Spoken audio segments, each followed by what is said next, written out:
నా నియోజకవర్గం అచ్చంపేటకు నా సతీమణితో పాటు ఒక దైవ కార్యక్రమానికి వెళ్తున్నటువంటి సందర్భంలో ముఖ్యమంత్రి రేవంత్ రెడ్డి గారి సొంత నియోజకవర్గం అచ్చంపేట నియోజకవర్గం. ఈ నియోజకవర్గానికి గత 10 సంవత్సరాలుగా ప్రాతినిధ్యం వహించిన నన్ను అక్రమంగా వెల్దండ పోలీస్ స్టేషన్లో నిర్బంధించి మా పార్టీ శ్రేణులపైన పోలీసులు విచక్షణారహితంగా దాడి చేయడంతో పాటుగా వారిని వివిధ పోలీస్ స్టేషన్లకు తరలించి నన్ను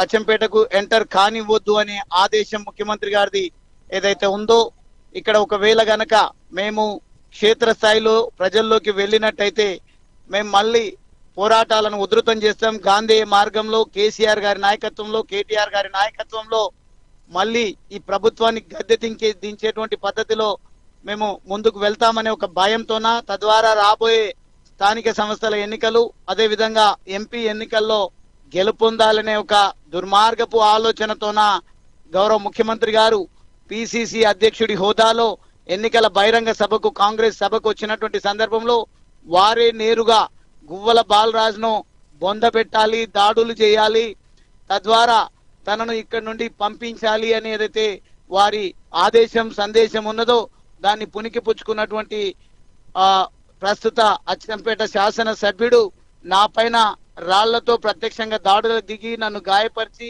ఆసుపత్రి పాలు చేయడం జరిగింది.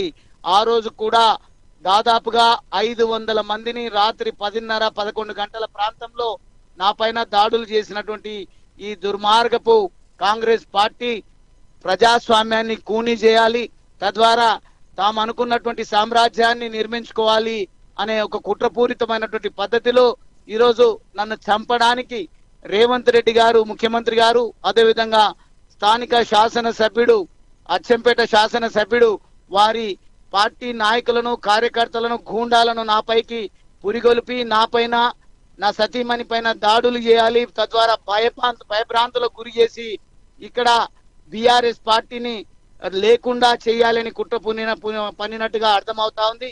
కానీ ఎవరు ఎన్ని కుట్రలు కుతంత్రాలు దాడులు చేసినా వెరిసే ప్రసక్తే లేదు. ఉద్యమంలో ఏ రకమైనటువంటి స్ఫూర్తిని మేము ప్రదర్శించడం జరిగిందో అదే పద్ధతిలో అదే పట్టుదల కసితో పనిచేస్తాం. ఈ ప్రజాస్వామ్యాన్ని కాపాడుకుంటాం. ఈ అసమర్థపు పాలన అసమర్థ ముఖ్యమంత్రిని గద్దె దించే వరకు కూడా ఆగే ప్రసక్తే లేదు అనేది మాత్రం ఈ సందర్భంగా నేను స్పష్టంగా తెలియజేస్తా ఉన్నా.